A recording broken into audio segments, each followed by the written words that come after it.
Roy Alden was 17 the summer the whole town watched him lose everything, and he never once raised his voice. He was counting nickels into a cigar box, under a sign that flickered like it couldn't decide whether to live. Behind him, taped to the glass door of the station, was a foreclosure notice. He didn't tear it down. He didn't slam a thing. He just reached up and squared it straight on the glass, tidy, level, so nobody driving past would see it hanging crooked. That was the kind of boy he was. He'd shine your shoes while he was drowning and thank you for the chance. Across the road that Saturday, at the diner counter, the bank man said it loud enough for the whole town to hear. 11 days, son, then the pumps belong to us. 14 regulars went quiet over their coffee. Not one of them spoke up for the Aldens, and Roy just nodded, like a man taking his medicine. Now here's the part I still can't get over. That same week, a dusty stranger in a borrowed grease-stained jacket coasted into Roy's station on Fumes, ate a plate of food the boy paid for out of his own thin pocket, and drove off leaving a fat billfold sitting right there on the counter. $500 inside. More money than Roy had ever held in his life. Nearly enough to buy his family a few more days of breathing room. And what did Roy do? He grabbed his bicycle. But I'm getting ahead of myself. Let me back up, because you need to understand who this boy was before the world decided what he was worth. If you believe kindness never goes unnoticed, this story is for you. So before we go any further, if a story like this is the kind you want more of, do me a favor and subscribe, and leave a comment telling me the town you're watching from. I truly want to see how far this one travels. Go on, drop it down below, then come right back. Because it's about to get good. Calloway Bend, Oklahoma, late summer 1965. If you blinked coming in off the state highway, you'd miss the whole place. A grain elevator. A church with a bell that ran 4 minutes fast. A 5 and dime. A barber shop with a striped pole that hadn't turned since Eisenhower. And one crossroads where everything that mattered in town happened to sit. On one corner stood Bud Kastner's diner, chrome and glass, humming with the smell of bacon grease and burnt coffee, and on the corner across from it stood Alden's Gulf. Walt Alden built that station with his own 2 hands back in '48. Poured the concrete himself, set the 2 pumps himself, back when gas was $1.25 a gallon and a man could still make a living selling it 1 car at a time. Half the folks in Calloway Bend learned to drive in that lot, cutting slow, careful circles around the pump island while Walt stood in the doorway with his arms crossed, calling out, "Ease off the clutch. Ease off, there you go." He taught a whole generation, the Kastner kids. The Pruitt boy, even. That lot was practically a public square with gas pumps in it. Then last winter, Walt had his stroke. It took him mid-sentence, standing right at the register, ringing up a fan belt for Del Harmon. 1 minute he was making change and telling a joke about his brother-in-law, and the next he was on the floor and the coins were rolling everywhere and Del was hollering for somebody to fetch the doctor. Walt lived. But the man who got up out of that hospital bed 6 weeks later wasn't the man who fell. His right hand curled in on itself like a leaf. His words came slow, and only half of them came at all. He could sit in the sun, he could watch. But he couldn't pump gas anymore, and he couldn't fix an engine, and he couldn't run the place he'd built. So Roy did. 17 years old, and he ran the whole station. He was there before the sun cleared the elevator, unlocking the doors, checking the oil in the compressor. Sweeping the dust the wind laid down overnight. He knew every regular by the sound of their engine before he ever saw the car. He knew Miss Ledbetter took exactly $2 of regular and liked her windshield done twice because her eyes weren't good. He knew Old Man Prentice ran his oil a quart low on purpose to save money, and Roy topped it off anyway. Quiet. Never charged him, because a seized engine would cost the man his truck, and Roy couldn't stand to watch that happen. He checked the oil without being asked. Every car. Every time. He wiped the windshield twice, one pass for the bugs and one for the shine. He said thank you like he meant it, because he did. And when a car pulled out of Alden's Gulf, that windshield caught the sun like a clean plate, and the driver drove off feeling, just for a second, like somebody had cared about them that morning. That was the whole business, really, not the gas. The caring. Walt had built it on that, and Roy had inherited it same as he'd inherited the wrench set and the debt. Inside, behind the register, his mother Ada kept the books. Ada Alden was 49, and she looked 10 years past it that summer. She'd been a handsome woman once, dark hair with a center part, a way of holding her chin that made you sit up straighter. She still had the chin. But the hair was going gray at the temples faster than a year had any right to gray it, and there were nights Roy came in from locking the pumps and found her at the little desk in the back, with the ledger open, and her hand pressed flat over her mouth. Just sitting. Just breathing, like a woman standing in high water, waiting for the next wave. She never let him see the numbers. You just worry about the pumps, she'd tell him, and she'd close the ledger soft, like closing a coffin lid gentle so it wouldn't wake anybody. The books are my job. Your daddy's my job. You keep the customers happy, that's your part. And Roy let her keep it that way, because he loved her, and because a boy wants to believe his mother when she tells him things are handled. But he wasn't stupid. He saw the way she reused the same coffee grounds twice. He saw the meat get thinner on the plates. He saw her turn the porch light off early to save the electric. And he saw her go to church in the same dress 3 Sundays running, pressing it careful with a warm iron so nobody would know it was the same one. He knew. He just didn't know how bad. He found out on a Tuesday. He'd come in to grab the receipt spike, and Ada was at the desk with the mail spread out and a stack of little slips, and she was talking half to herself the way tired people do when they've stopped noticing anyone's in the room. She was stacking receipts and murmuring, and one of the things she murmured was the balloon payment on the note. Roy half heard it. He was reaching past her for the spike. The what? She looked up quick, and something shut in her face, a door closing. Nothing. Bank business. Mama, what note? She held his eyes a second. Then she must have decided he was old enough for part of it. Or too old to lie to, one of the two. When your daddy expanded the lot in '58, she said, he took a note against it. Been paying on it for years. There's a balloon at the end. A big payment. All at once. She smoothed the slip flat under 2 fingers. It's coming due. How big? Roy, how big, Mama? She didn't want to say it.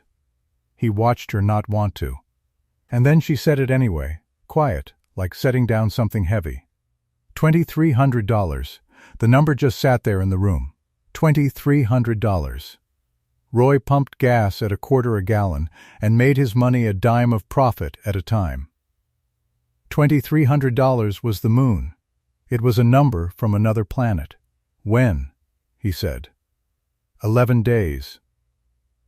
And there it was. 11 days. She said it like a weather report, like it was just a thing that was going to happen the way rain happens, and then she squared the slips and put them under the paperweight and said, "Now go on, I've got this." And Roy went on, because what else does a boy do? But something had changed in his chest. A clock had started. He could feel it ticking under everything now. 11 days. 10, he carried it around like a stone in his shoe. And that same week, the second stone dropped. It came in an envelope from the county clinic, the one over in Deskin, where they took Walt twice a month for the therapy that was supposed to bring his hand back and his words back, and hadn't done much of either. Roy caught the mail before his mother did that day, and he shouldn't have opened it. But he did. $47. That was the monthly.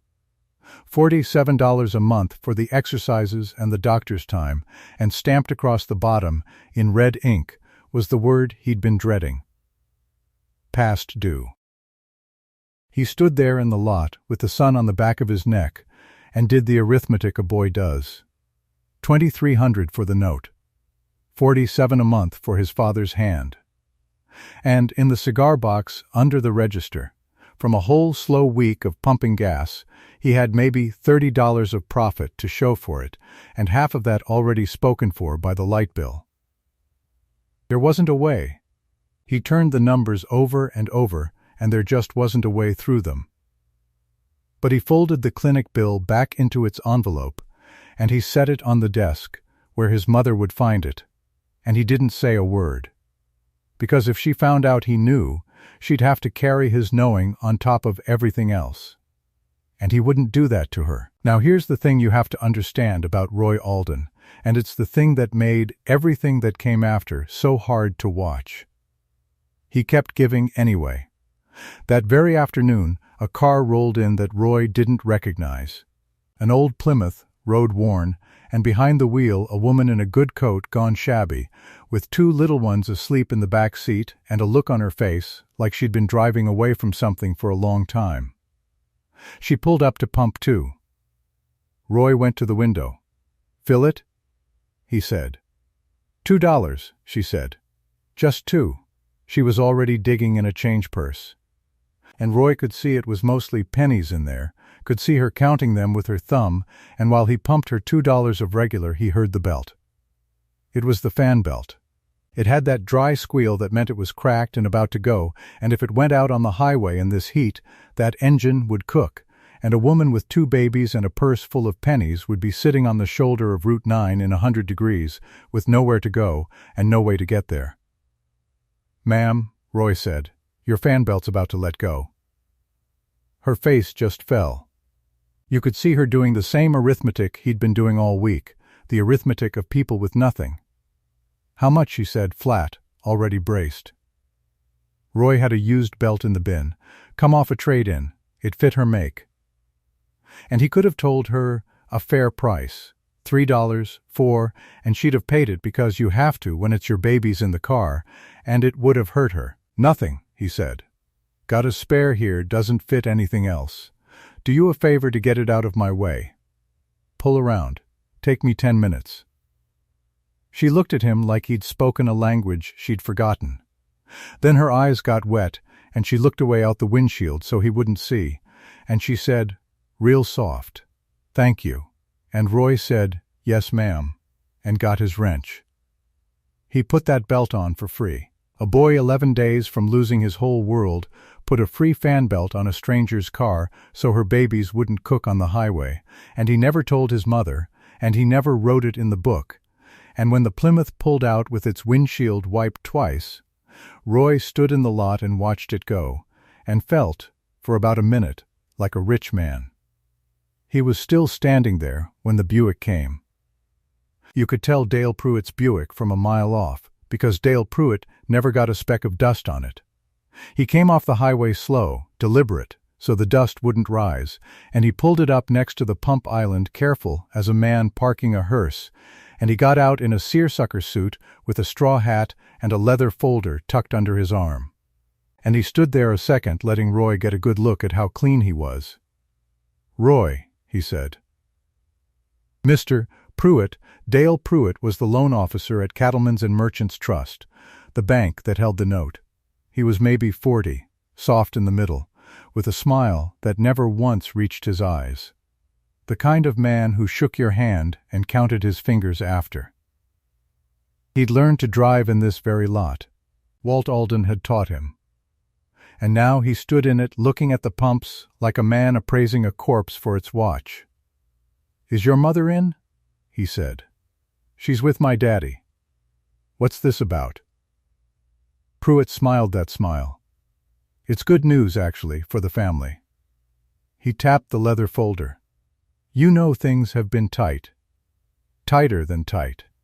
And I've been thinking about you, Aldens. I have, so I made some calls." He let that hang. Proud of it. Sunliner Oil is putting stations in all along this stretch. Company stations. Real signs, real uniforms, credit cards. And they want this corner. Roy said nothing. He'd learned that from his father, and from his mother, and from a hard year. When a man like Pruitt wanted something, silence made him show more of his hand. "Here's the beauty of it," Pruitt went on. "Sunliner buys the lot. That money clears your note. Clears it completely. Wipes it clean. Your mother walks away without owing a soul a nickel. You'd be doing right by her, son. Fresh start. No more of this." He waved his straw hat at the flickering sign, the peeling paint, the pump that stuck. No more scraping. And the station becomes a Sunliner. Pruitt said it easy, like it was nothing. New name on the sign. Fresh everything. "And my daddy's name?" For just a second something flickered behind Pruitt's eyes. Because he knew. He'd learned to drive here, he knew whose name was on that sign. But it passed. "Well," he said, "a Sunliner's a Sunliner. Alden's a name for a family station, and Roy, let's be honest with each other. There isn't going to be a family station much longer." Roy looked at him a long moment. "No thank you," he said. Pruitt blinked. "Son, it's not mine to say no to. It's my mother's, but I know what she'll say, so I'll save you the walk. No thank you, Mist. Pruitt." And that right there was the moment Dale Pruitt stopped smiling with even his mouth. Because there was a finder's fee in that deal for Dale Pruitt. Sunliner paid a man who brought them a corner lot, paid him good, and this ignorant gas-pumping boy in his stained coveralls had just stood between Dale Pruitt and money. He put his straw hat back on. 11 days, he said, and the friendliness was gone out of it now, sharp as a slammed drawer. "Note comes due in 11 days. Roy, $2,300, all at once. Or the lot reverts to the bank. And when it reverts, I promise you, Sunliner won't be offering to buy anymore. They'll just take the empty lot at auction for a song, and your mother will walk away with nothing instead of something." He opened the door of the clean Buick. "You think on that. Then you go tell your mother a smart boy would have taken the something." He drove off slow, so the dust wouldn't rise on his paint. Roy stood in the lot a long time after that. Now the last straw, the one that broke something in the boy, that came Saturday. Saturday was the big day in Calloway Bend. Every soul in the county came into town for it, and the diner filled up, and Bud Kastner's coffee pot never stopped. Roy had crossed the road to buy a loaf of bread and a can of coffee at the 5 and Dime, and on his way back he stopped in the diner to settle a small account with Bud. And that's where the whole town happened to be. 14 regulars at the counter and in the booths. Roy could name every one. Bud behind the counter with his pot. Del Harmon, the Prentice brothers. Miss Ledbetter with her tea. The men who'd learned to drive in Roy's lot. The women whose windshields he wiped twice. All of them there with their pie and their gossip on a hot Saturday. And Dale Pruitt at the end of the counter in a clean shirt, holding court. Roy came in, and the little bell over the door rang, and he went down to Bud's end to pay his 90 cents. Quiet. Not wanting a thing but to pay and go. And Pruitt saw his chance to be somebody in front of a crowd. Well, he said, loud, so the counter would hear, "Here's the young Alden." "Roy," he said the name like it tasted funny. "You talked to your mother yet about the Sunliner offer?" The counter went a little quieter. Forks paused. "We're not selling, Mr. Pruitt," Roy said. Even, quiet, Pruitt laughed. He actually laughed, and he looked around to make sure the 14 were watching him do it. "Not selling," he repeated. "Son, you don't have anything to sell in 11 days. That's the part you're not hearing." And then he said it, loud, right down the length of that counter, so not a soul could pretend they hadn't heard. 11 days. Then the pumps belonged to us. And the diner went dead. Not one of those 14 people said a word. Not Dell, who'd had his oil topped off free for a year. Not Prentice, whose engine Roy had saved a dozen times. Not Miss Ledbetter, whose windshield. They just looked down at their pie. A whole room full of people the Aldens had served for 17 years, and every last one of them found something fascinating in their coffee cups. Because it's an easy thing to eat pie next to a boy who's drowning, long as nobody makes you look at him. Bud Kastner, behind the counter, set down his pot. He didn't say anything either. But he looked at Roy, and there was something in it. Not help, Bud wasn't going to help, but something like sorrow. Like a man watching weather come that he couldn't stop. Roy laid 90 cents on the counter for his account. He didn't argue. He didn't cry. He didn't give Dale Pruitt the show the man was fishing for. He just picked up his bread and his coffee, and he said, "Bud, we're square." "Thank you," and he walked out with the little bell ringing behind him, and he crossed the road to his own station in the flat white heat, and when he got there, he went up to the door where that foreclosure notice was taped to the glass. It had gone crooked in the wind again, one corner curled, and Roy reached up and squared it. Level, neat, so it wouldn't hang there looking desperate. Then he went inside, and he didn't tell his mother a thing about the diner.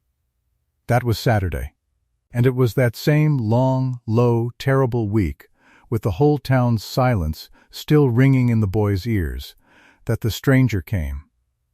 It was near dusk. The heat was letting go of the day at last, and Roy was out at the island doing nothing, just standing, when he heard an engine coming off the highway that had something badly wrong with it. A deep, ugly knocking down in the block, metal hitting metal where no metal should.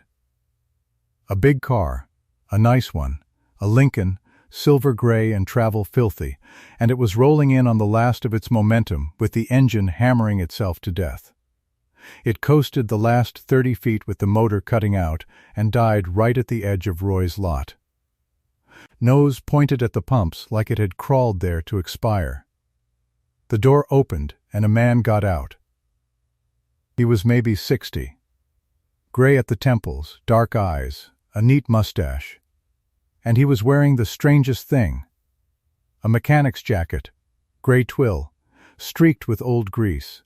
A couple sizes too big for him, and clearly not his own. The way it hung wrong at the shoulders. Under it, though, Roy caught a glimpse of a shirt that was better than the jacket, and shoes better than the shirt.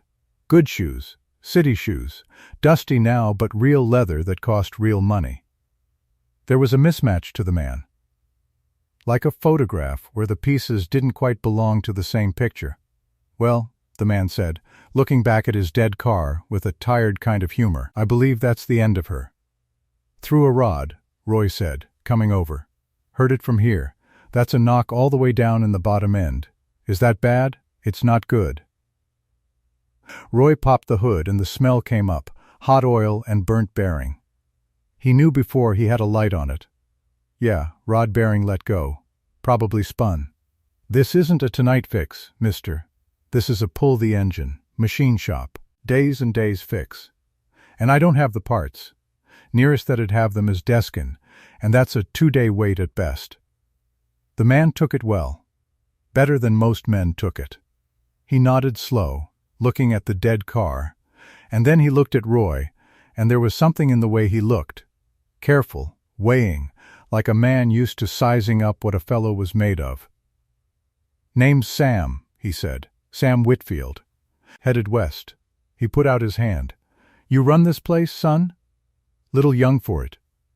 "Roy Alden." He shook.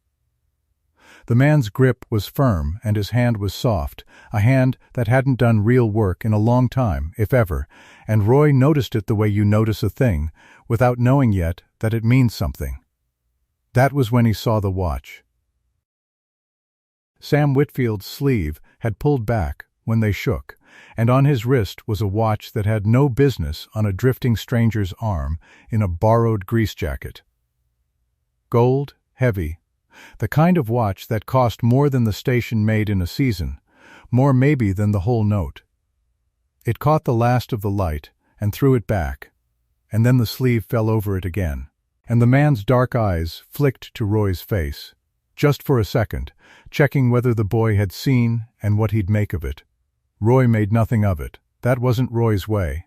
A man's watch was a man's business. "Well, Mr. Whitfield," he said, "I can't fix her tonight, and I can't fix her tomorrow, but I can pull the pan and see how bad, and I've got a phone if you need to make arrangements. And there's a rooming house 2 streets over that's clean and cheap if you're stuck. Get you sorted, one way or another. You do all that. It's what the place is for." The man studied him again, that weighing look. "How much," he said, "to see how bad? To look?" "Nothing. To fix. If I can get parts, I'll charge you what the parts cost me and my time at a fair rate, and I'll show you the receipt on the parts so you know I'm not padding it. That's how we do it here." Something crossed the older man's face. Surprise, maybe, or something older and more tired than surprise. He didn't say anything for a second. "Then there's a phone," you said. "On the wall inside. Local's a nickel. Long distance you'll want to call the operator." The man went in to use it, and Roy started pulling the pan on the Lincoln, and that's how he came to overhear the second clue, though he didn't know to call it that. He wasn't listening on purpose. The window was open, and sound carried in the still evening. The man had gotten the operator, and there was the usual business of a long-distance call being placed. And then the man's voice changed. It went crisp. It lost the tired, easy drift it had out in the lot, and became the voice of a man who was used to people jumping when he spoke. And what he said, when the party picked up on the other end, was just 2 words and a third. "Kettering, yes," that was all. Roy heard it float out the window. "Kettering, yes," in that new hard voice. And then the man lowered it, and Roy couldn't make out the rest, and Roy didn't try. He figured Kettering was who the man was calling. A business, maybe, or a fellow the man knew. It went in one of Roy's ears and out the other, because Roy had a spun bearing in front of him and a note due in 11 days, and a stranger's phone call was nothing to him. But you heard it. Sam Whitfield, who answered to Kettering, in his borrowed jacket with his rich man's watch. When the man came back out, Roy had confirmed the worst about the engine, and he told him so, straight, no softening, and the man took it and nodded and looked up at the sky going purple over the elevator. "You eatin', Mr. Whitfield?" The man looked at him. "Diner's still open across the road for another hour," Roy said. "Bud does a chicken fried steak that's better than it's got any right to be. You've had a day. You ought to eat. I'll get something." And Roy, who had $30 to his name and a father's hand to pay for and a note that was going to eat him alive, said, "It's on me. You're stuck in my town on account of a broke car. That's no way to spend an evening hungry too. Go on. Tell Bud I said put it on the Alden account. I'll settle it." The man went very still. He looked at Roy for a long moment, and there was something working behind his dark eyes that Roy couldn't read. Something that almost looked like a man being reminded of a thing he'd stopped believing in. "Why?" he said, and it wasn't a polite why, it was a real one, a hard one. "Why would you feed a stranger? You don't know me. I could be anybody." Roy shrugged, wiping his hands on a rag. "Daddy always said you feed a man who's stuck. Doesn't matter who he is. That's kind of the whole point of it, I figure. You do it because he's stuck, not because of who he is." And the man named Whitfield, who answered to Kettering, who wore a watch worth a station, stood in the dusk of a dying gas station, and looked at a 17-year-old boy like the boy had said something in a language he'd forgotten he ever knew. "All right," he said quietly. "Thank you, Roy." He crossed the road to the diner. And Roy paid for that chicken fried steak with money he did not have. The same week the whole town watched him drown, and he thought nothing of it at all. The man came back after, and Roy had a lantern going, and had gotten the Lincoln pushed off to the side out of the way, and they settled that the man would take a room, and Roy would try to get parts from Deskin come Monday, and the man went off into the dark toward the rooming house. And when he was gone, Roy went to lock up the office for the night. That's when he saw it. On the counter, by the register, where the man had leaned to write down the rooming house directions. A billfold. Fat, dark, calfskin, soft with age, and good money. It had slid half behind the receipt spike, where the man hadn't seen it drop. Roy picked it up. It was heavy in a way that a billfold gets heavy only one way. He opened it, meaning to find a name, an address, some way to run it back to the man. And he stopped breathing. Money, cash money, folded thick. Roy's hands knew the count before his eyes finished it, the way a boy who's handled 1,000 thin dollars knows. 50s, hundreds, $500, sitting there in soft calfskin on his own counter, under the flickering light. In the empty station, with a note due in 11 days and $30 in the cigar box, and a father's bill stamped past, due in red. $500. He stood there, and he felt the whole weight of it land on him at once. Nobody knew. The man had walked off into the dark and didn't even know he'd dropped it. His mother was asleep in the house behind the station and didn't know it existed. There was no book that had it, no record, no witness, nothing in all the world that said this money was here except Roy Alden alone in an empty station at night. $500. Not the whole note. But days. It was days. It was his father's therapy for the better part of a year. It was the porch light left on. It was meat on the plates. It was air. It was the difference, maybe, between something and nothing. Between Alden's Gulf and an empty lot at auction, with Dale Pruitt smiling over it. And it wasn't his. Roy held that billfold one long beat under the flickering sign, and the whole town's silence from that diner counter was still ringing in his ears, all 14 of them looking down at their pie. And Dale Pruitt's voice saying 11 days, and his mother with her hand pressed over her mouth in the lamplight, and $47 past due, and it would have been so easy, and no living soul would ever have known. Then Roy Alden let out a breath, and he closed the billfold, and he grabbed his bicycle off the wall. The chain came off the sprocket twice before he made the road, and both times Roy dropped to his knees in the gravel and threaded it back with black fingers, and didn't curse, because cursing wasted air, and he needed all the air he had. Then he was on the highway. The asphalt still held the day's heat, and it came up through the thin tires and into his hands. Route 9 ran straight west out of Calloway Bend, flat as a table, and somewhere out on that flat the man in the borrowed jacket was rolling away in a Lincoln that Roy had coaxed back to life for the price of a coil wire and nothing else. He stood on the pedals. The sign of Alden's Gulf shrank behind him. The billfold was buttoned inside his shirt against his chest, and he could feel it there. Warm and heavy, $500 beating against his ribs like a second heart that wasn't his. He thought about a lot of things in that first mile, and then he stopped thinking about anything at all. The heat did that. The heat and the burning in his legs. There was just the white line and the wire fence posts ticking by and the grasshoppers snapping up out of the ditch weeds. And his own breath sawing in and out. Sweat ran into his eyes, and he blinked it away. A mile. He knew this stretch. He'd learned to ride a bicycle on the shoulder of this road while his father watched from the pumps, and now his father couldn't watch anything, and the road just kept going. Then he saw it.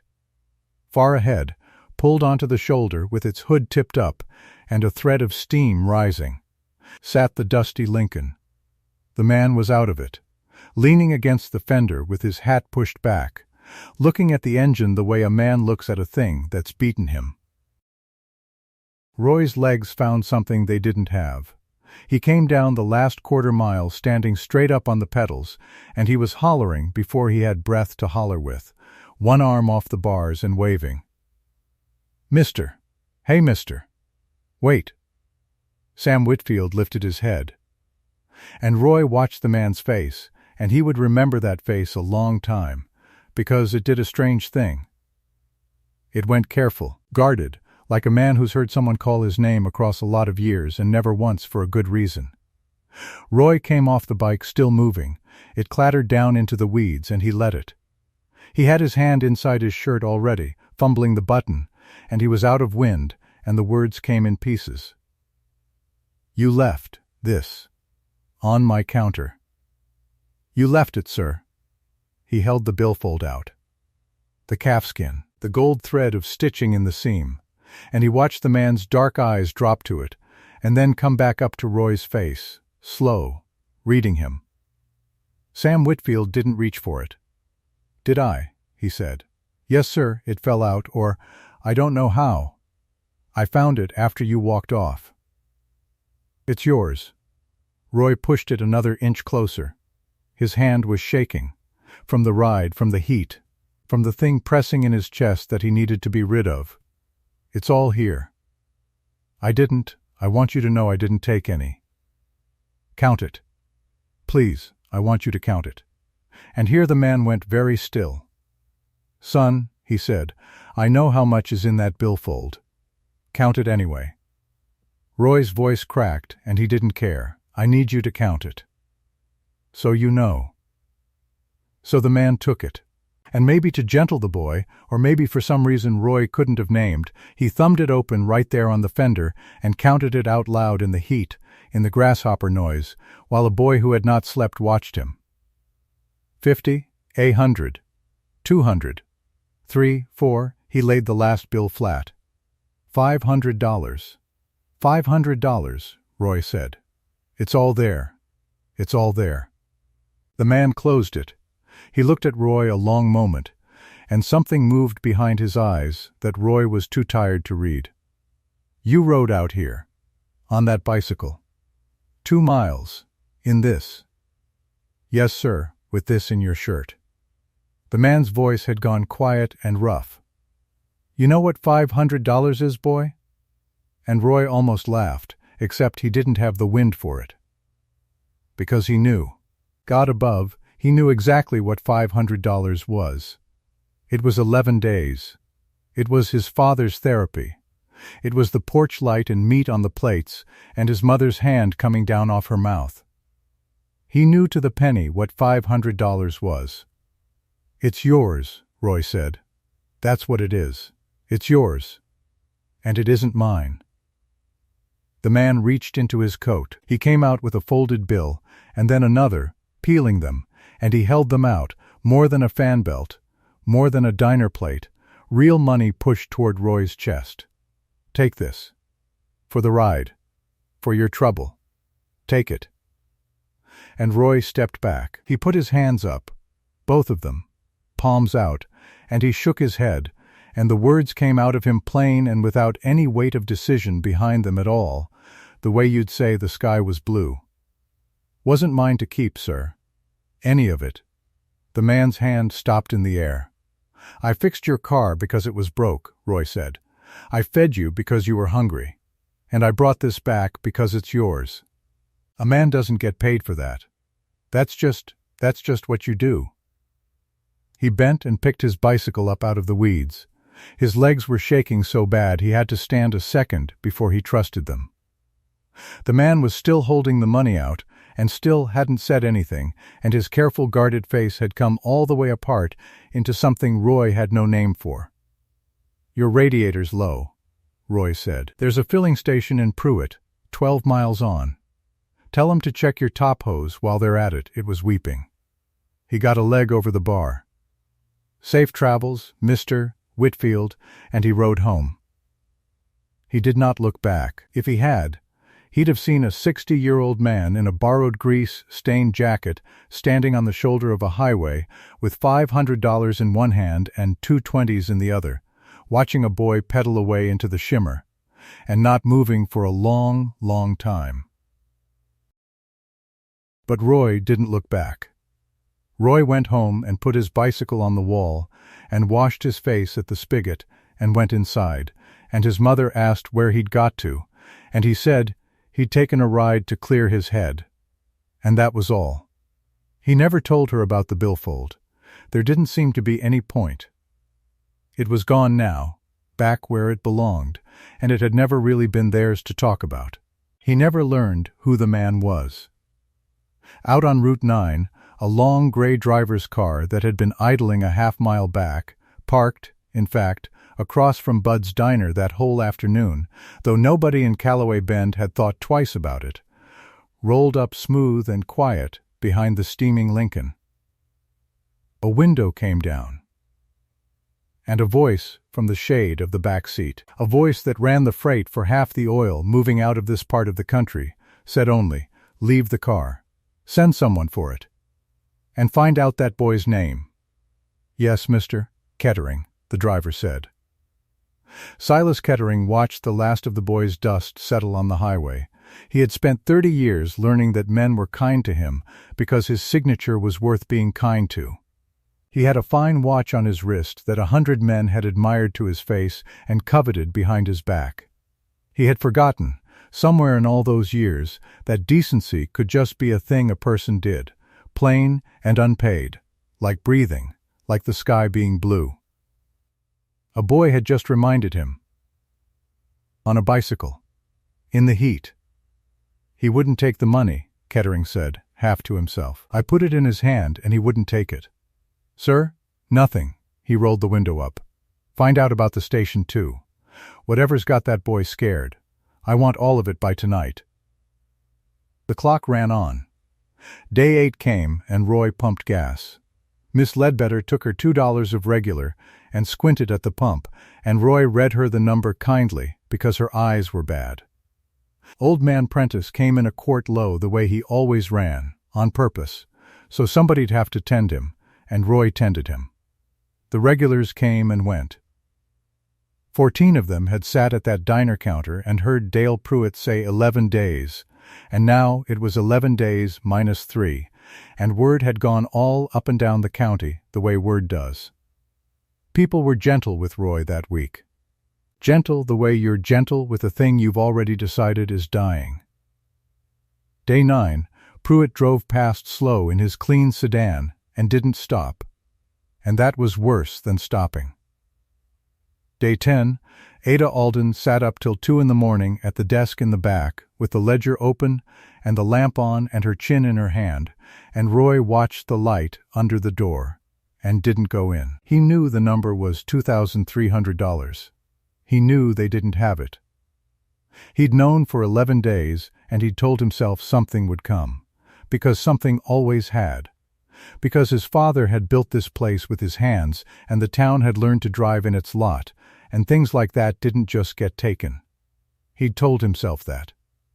And now it was day 10, and the light was on under the door, and his mother was crying without any sound, and Roy understood that he had been telling himself a boy's story.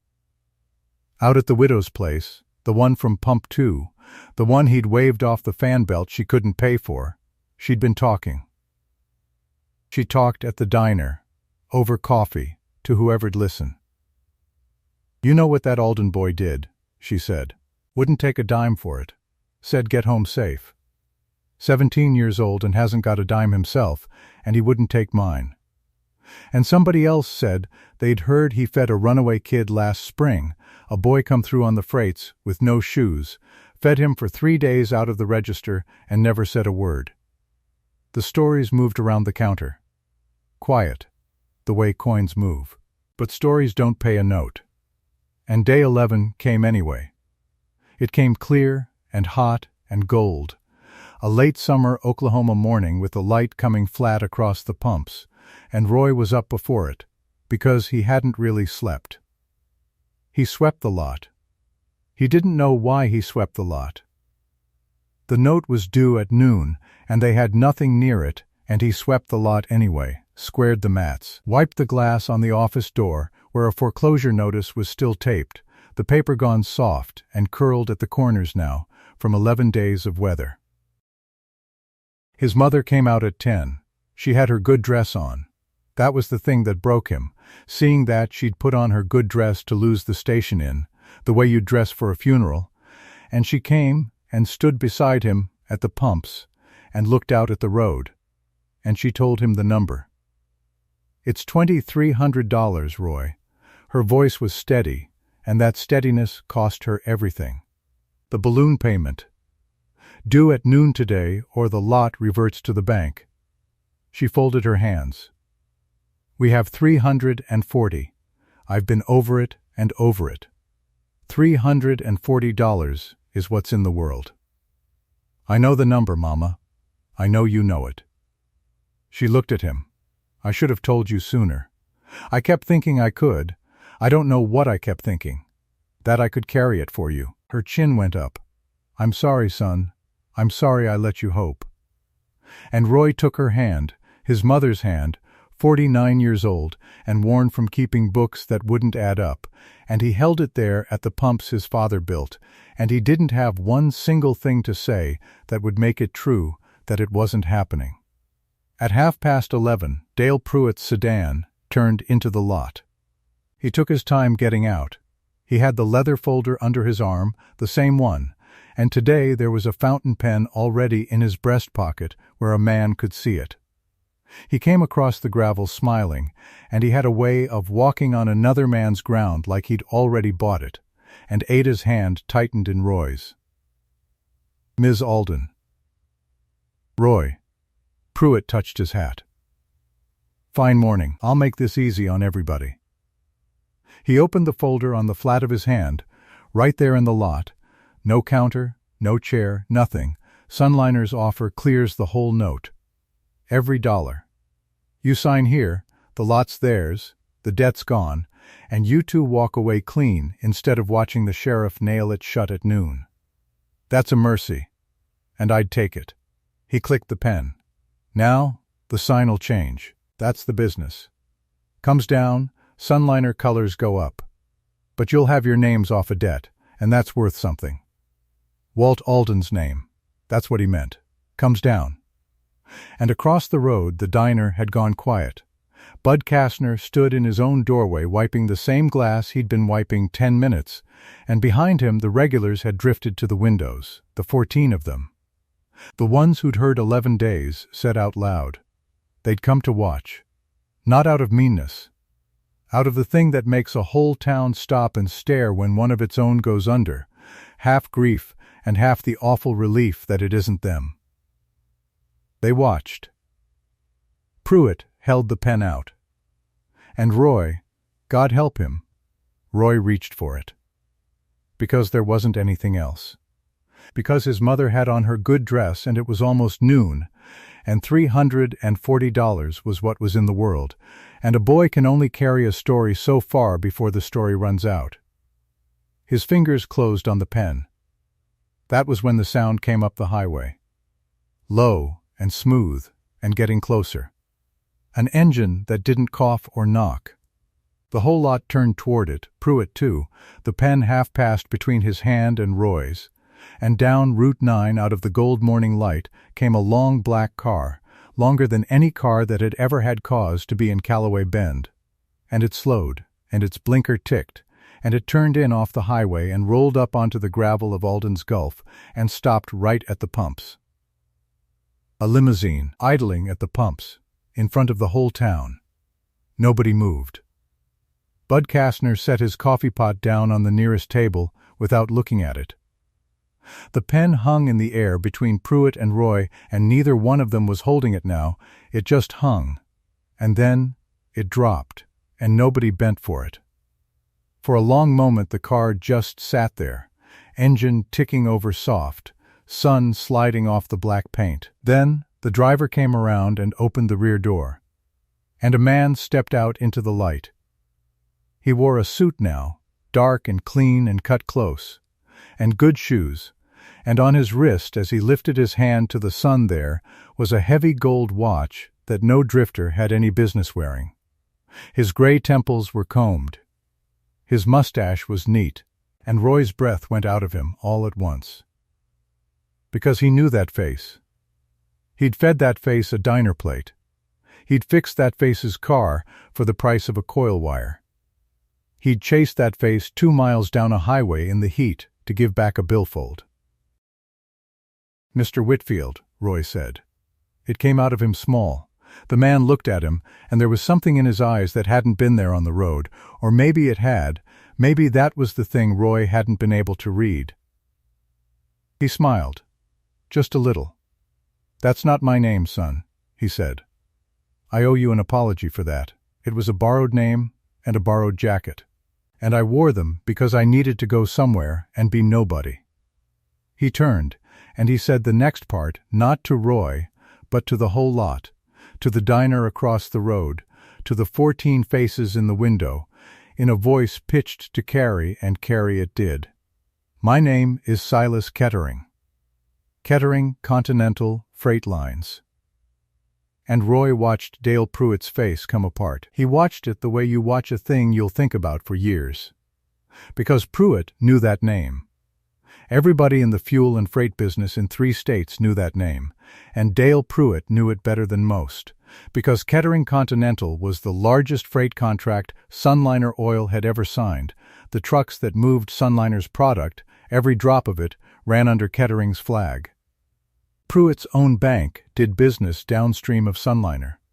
Pruitt's own boss, and his boss's boss, all of them, in the long chain of money that ended in a finder's fee in Dale Pruitt's pocket, every link in that chain answered, somewhere up at the top, to the man standing at the pumps of Alden's Gulf in a clean dark suit.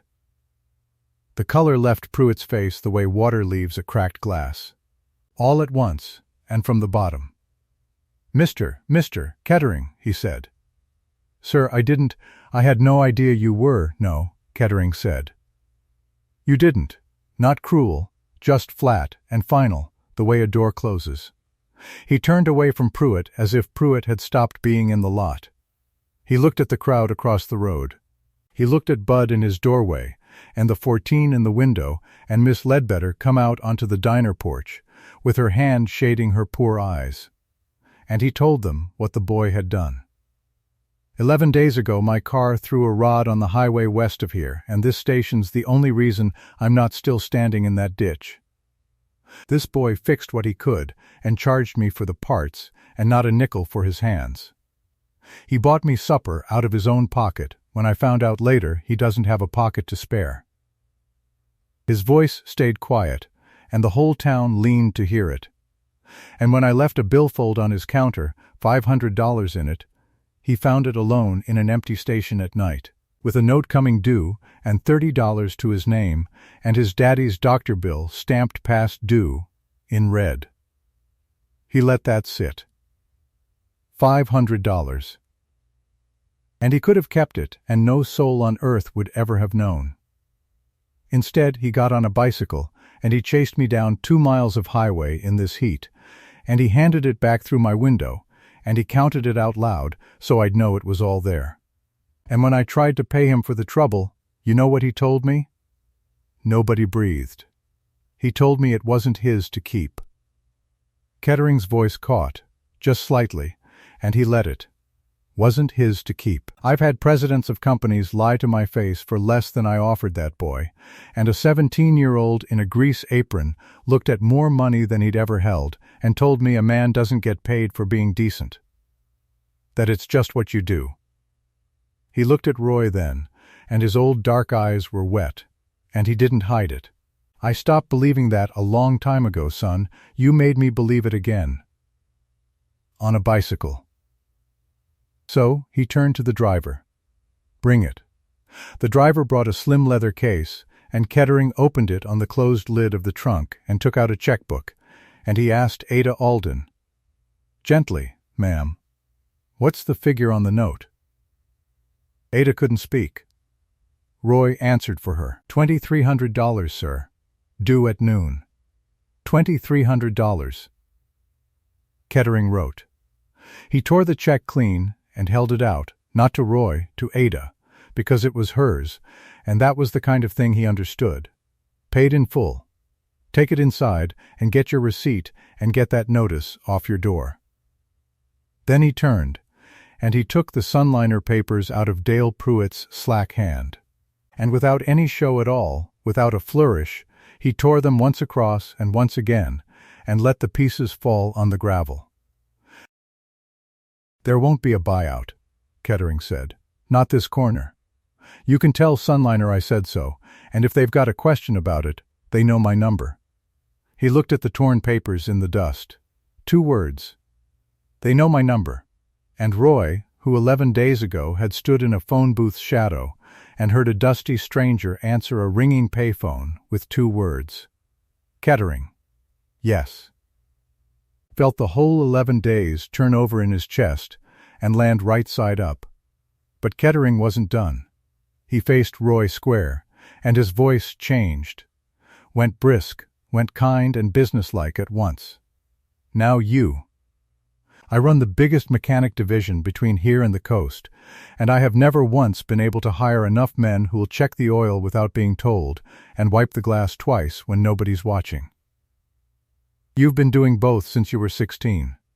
He held out his hand. There's a paid apprenticeship in my shops with your name on it the day you want it. And there's a scholarship. I fund a few. Quiet.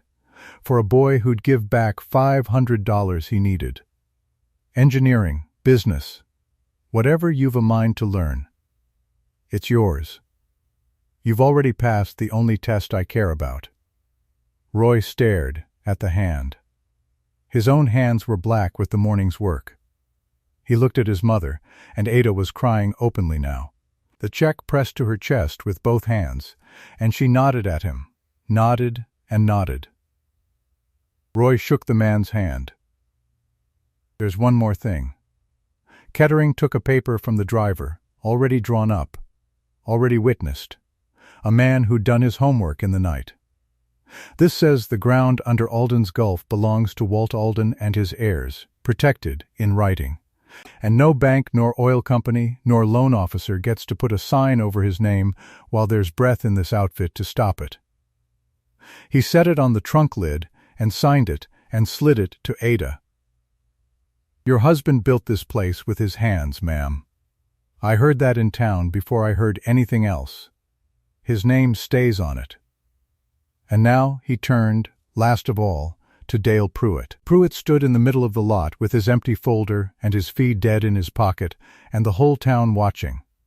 The same town that had heard him say, 11 days, son. Then the pumps belong to us. Kettering looked at him a long moment, and there was no triumph in it. That was the terrible part for Pruitt. There wasn't even anger. You measured that boy by his pockets, Kettering said. So did I once. I built a company measuring men that way, and I got rich, and I got so I couldn't tell anymore who was real. He tipped his head at Roy. He straightened me out in the time it took to ride 2 miles. I was wrong about him. And I had a good deal less excuse than you do, Mr. Pruitt, because I at least had 30 years of being lied to for my trouble. What's your excuse? Pruitt opened his mouth. Nothing came. That's what I thought, Kettering said, and he was already turning away, already reaching to help Ada gather the papers, and the turning away was the whole of Pruitt's sentence.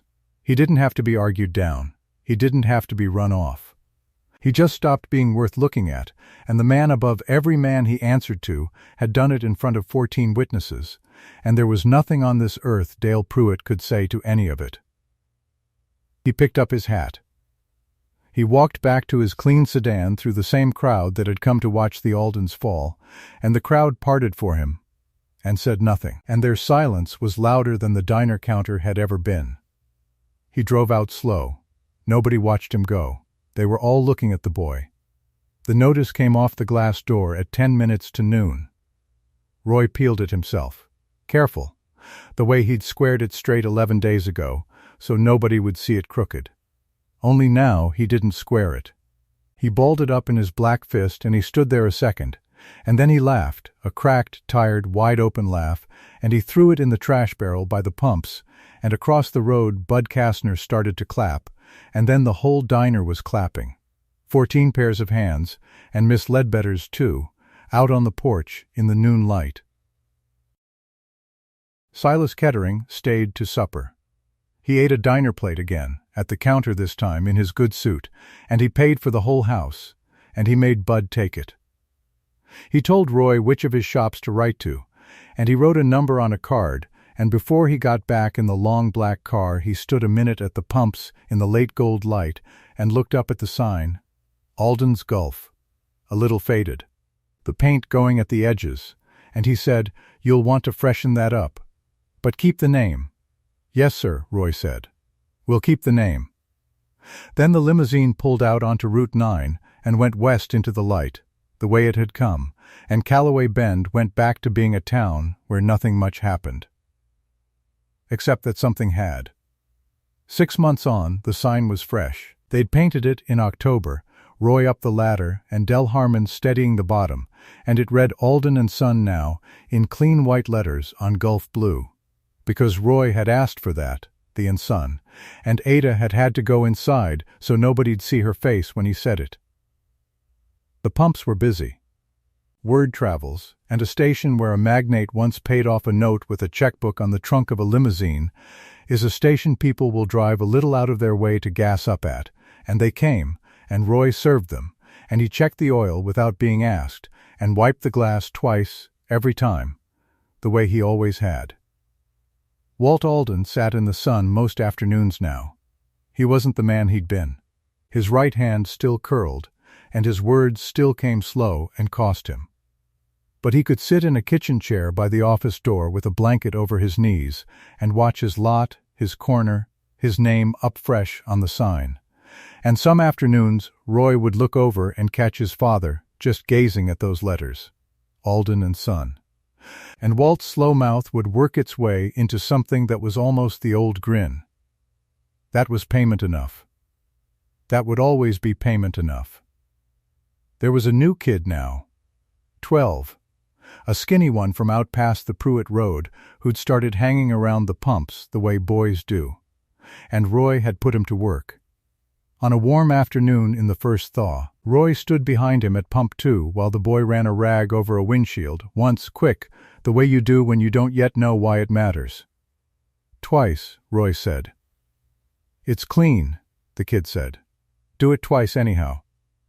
Roy took the rag and showed him, slow, corner to corner and back.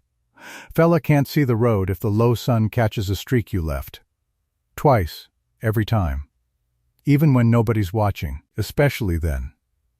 And Walt, in his chair in the sun, watched his son teach a smaller boy to wipe a windshield twice, and if you'd been close, you'd have seen the old man's curled hand come up off the blanket and rest, just for a second, over his own heart. The widow from Pump 2 still came by. She brought a pie that spring, a peach one, and she wouldn't take a thing for it.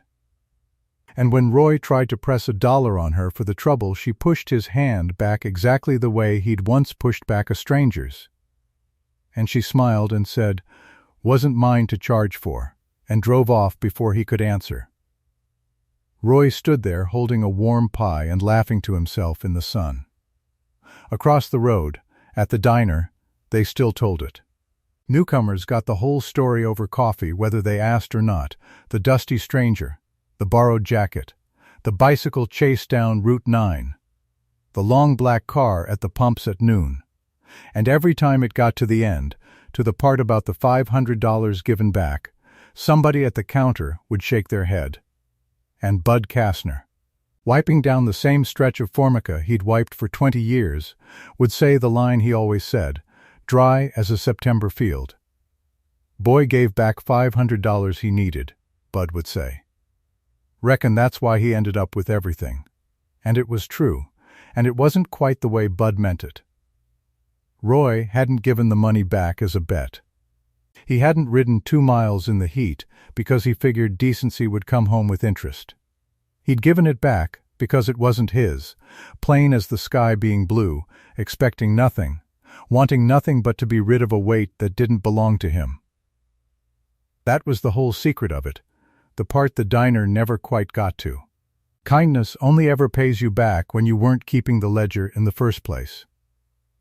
The second you do it for the payment, it stops being the thing that gets paid. Roy never did keep a ledger on it.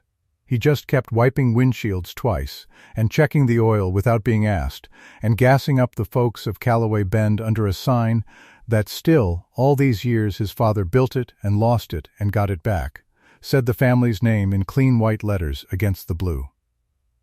Wherever you're watching this from, comment your town. I'd like to know how far this one traveled.